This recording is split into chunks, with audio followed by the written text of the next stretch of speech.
Ladies and gentlemen, g'day. Welcome back to the channel. My name's Economics Mate. This is World of Tanks Blitz, and this is the MBT-B.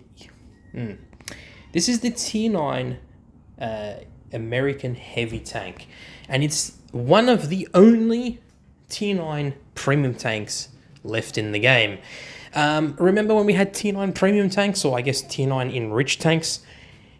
This has now brought that back, which means that there is a potential we're going to see more Tier 9 premium tanks make an entry into the Blitz universe. Now, this is a very interesting tank. I think I absolutely love this thing. This looks so good. It looks kind of like a modern, I guess, a main battle tank, and I guess that's what MBT-B stands for, a main battle tank B. That's what it is. It looks cool. There's rangefinders on the top. There's rangefinders here. As you can see, the armor is quite well sloped and whatnot. The armor is quite well sloped in certain areas, and yeah, it looks like a really interesting design. I'm pretty sure there's going to be a lot of weak spots on this tank and in certain areas of this tank, as we are going to see in Blitzkit. And here it is. Here is the MBT-B in Blitzkit. This is the armor profile as being shot at by another MBT-B. Now, if we switch to the heat rounds, you can see that those areas here and here are quite strong. The turret armor is pretty strong. Well, specifically, we're talking about the gun mantlet. If you fire at the gun mantlet, there is certain areas that you can't pen and certain areas that you will be able to pen. So it's quite troll in that sort of aspect. But if you are using your full gun depression, like that, if you're using your full gun depression like this, you're going to struggle to penetrate. This tank. Now, this tank is obviously going to be most effective when it's not angling its armor like this, because obviously this becomes a weak spot, as you can see. But of course, this is a pretty damn big weak spot. The the lower plate, obviously. Now, this rangefinder, if you can have a look here, is actually not part of the hitbox. So if you fire at the rangefinder, it's actually not going to pen, which is very, very interesting. So it's not actually, it's just part of the 3D model. It's not actually part of the armor. Now, if you were to fire at this area here, you actually can pen with your standard rounds, which is very interesting indeed. Now, this is also a hitbox. But this area right here on the turret is actually a weak spot. So you're going to be very, very careful you don't hit that area there. Very, very careful indeed. Now, what about the tank in general? Well, let's have a look here. If you're running vents and you're running provisions, this will be your characteristics. So it is an autoloader. It has 2 shells in the autoloader. It's got 1929 damage per minute, which is interesting indeed. As I said, it's got 2 shells. Most optimal shell index is 1. So, yeah, it's going to be interesting. It's got a 4-second intra-crip reload. It takes 12.13 seconds to reload the first shell and 8.24 seconds to reload the second shell. So, be wary. It is actually not a autoloader. It's an auto-reloader. So, I believe this is the first auto-reloading American tank we have in the game. So very, very interesting to see this mechanism come in. Now, it is, I believe, a 120mm gun. Yep, as I suspected. It's got 248mm of penetration on your standard AP rounds, and on your heat rounds, you have 335mm of penetration, and on your HE, you get 64, so quite a nice amount of pen there. Obviously, your damage is 390, not 400, so just keep that in mind. So yeah, it is a 120. Your shell velocity is 920 as well, meters per second, which is quite nice if you're firing with the AP rounds. Aim time is 2.14 seconds. Dispersion is 0.337, and an extra 0.167 when you're moving. So yeah, pretty interesting there. It's got 8 degrees of gun depression and 18 degrees of gun elevation. So it's quite a nice tank. It is quite a nice tank. Very, Very interesting, very modern looking. And now we're going to see how this performs in a battle. Now, obviously, I want to point out that this is actually a tank that you have to get using hammers. In order to get hammers to get this tank, you will need to grind, well, actually, you won't need to grind anything. You need to open these things. You need to open these things, which are the lockers.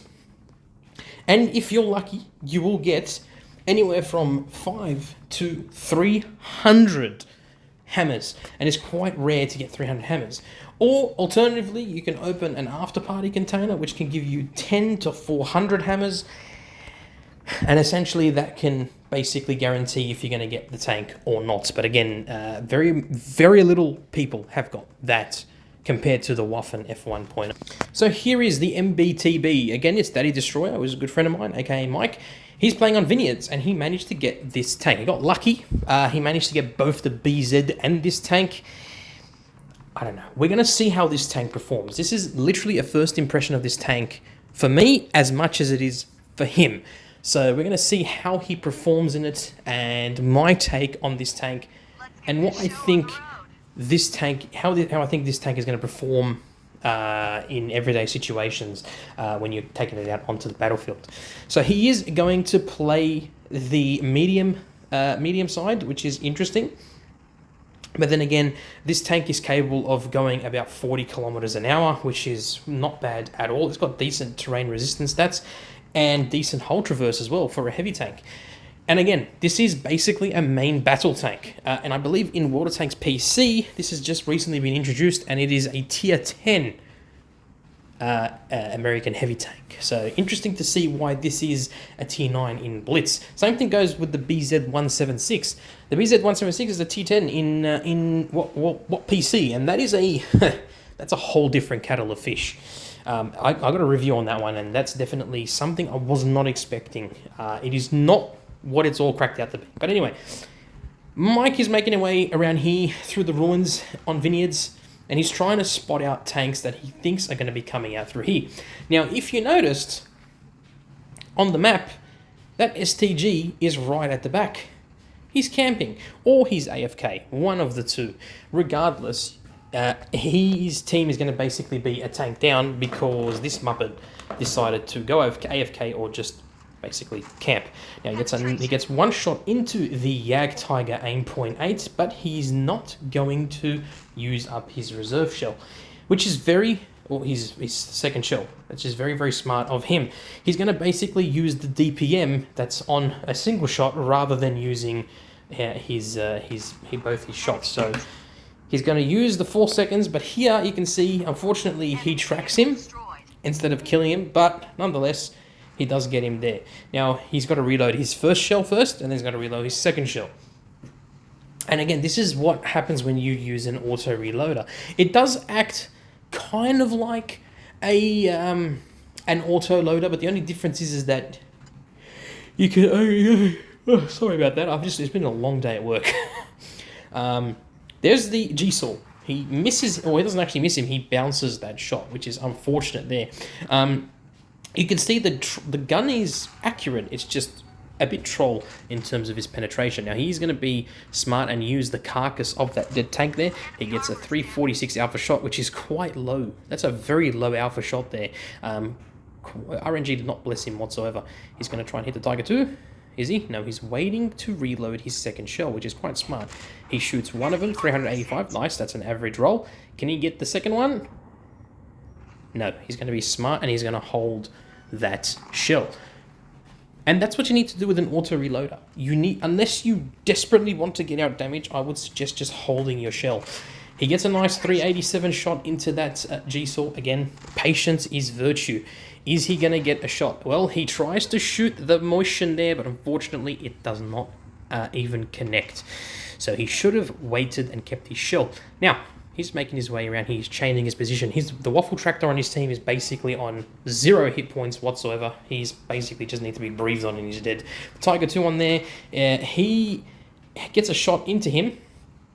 But he hasn't really been able to showcase the armor profile and be able to bounce any shots yet. Now, he is going to turn around and go for the Tiger 2, which is pretty smart considering the K91 is basically a one-shot for the Tiger 2. Can you get a last shot in before the Tiger 2 reloads? Let's have a look. Oh, the Tiger 2 made a very bad mistake there. Oh my god. Mike does clear him. That's 2 kills and 2,800 DPM, so he must have gotten in a shot previous to that we didn't see before. Interesting. He must have hit something. Anyway, regardless, there is the E75. Now, he's waiting to reload his second shell so he can get 2 shells into him. That's 1 shell, 394 alpha damage. Can we get another shell in? Yes, we can. 450. Oh, look at that RNG shot right there. Perfect. He's up to 3,600 damage, and he's killed 2 tanks. There's only 2 tanks left on the enemy team. No, yep, scratch that. There's still 2 tanks on the enemy team, but the E75 does kill the Defender Mark 1 on his team. Now, he is waiting to reload his second shell, so he can dish out a decent amount of damage onto that motion. Can he get a shot into the front plate? Yes, he can, and he does clear him, which is great. That's 3 kills right there. Can he get a shot into the E75? Yes, he can. Oh, that was a very lucky shot indeed. So that's 4 kills right there. Beautiful, beautiful stuff indeed. I believe that was 4,000 damage, if I'm not mistaken. Let's have a look. Ladies and gentlemen. Yep, 4,181 damage, 4 kills, 6 damage. And it was a mastery first class as well. That wasn't even an ace mastery. Wow, that was that was interesting to say the least. Thank you very much for sending that in to me, Mr. Mike. You are the real MVP. Basically doing almost double the amount of damage that anyone else on his team did. So yeah, that is the MBT-B. That is the MBT-B. Do I think it's worth gambling your life away to try and get this tank? Absolutely not. Absolutely not. Is this tank better than the BZ176? Well, we're going to find out. But from my experience, from seeing this thing and seeing the armor on this thing and the turret armor, the whole armor and everything else about it, I'd say it's probably is a better option than the BZ176. But I don't know. We're going to see in the next video when I do review the BZ176, and then we'll make our deciding factor then. However, I haven't actually played these 2 tanks. I am relying on what everyone else who owns these tanks are going to say and tell me how they play, and of course, seeing the replays of them and understanding how the mechanics are. So I can't really tell you how they play because I haven't played these bloody things yet. Wargaming still has not given me a press account. So I can't try these tanks out and I can't give you an honest review on them. So when I do, I will let you know. Otherwise, ladies and gentlemen, boys and girls, thank you so much for dropping by. And hopefully you enjoyed this video and gives you a better insight on this tank and what I think of it. And as I said, please do not buy these stupid IDs. If you really desperately want to buy some, just spend upwards of $20 and then that's it. Just stop. Stop right there. Don't spend any more. Because that is literally all that it is to it. Do not bother spending any more than that, because it's not worth it whatsoever.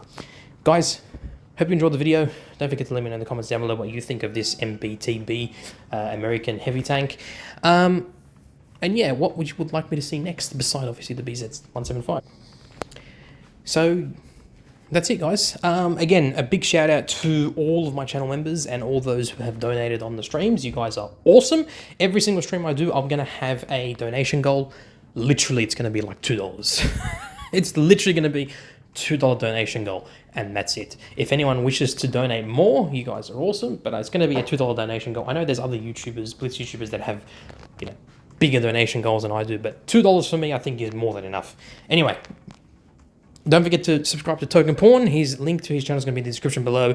Go subscribe. Going to get him to 1,000 subs. He definitely deserves it. And to all you good, beautiful humans out there, look after yourselves. Look after your friends and family. Peace in the Middle East. And of course, stay safe on the battlefield.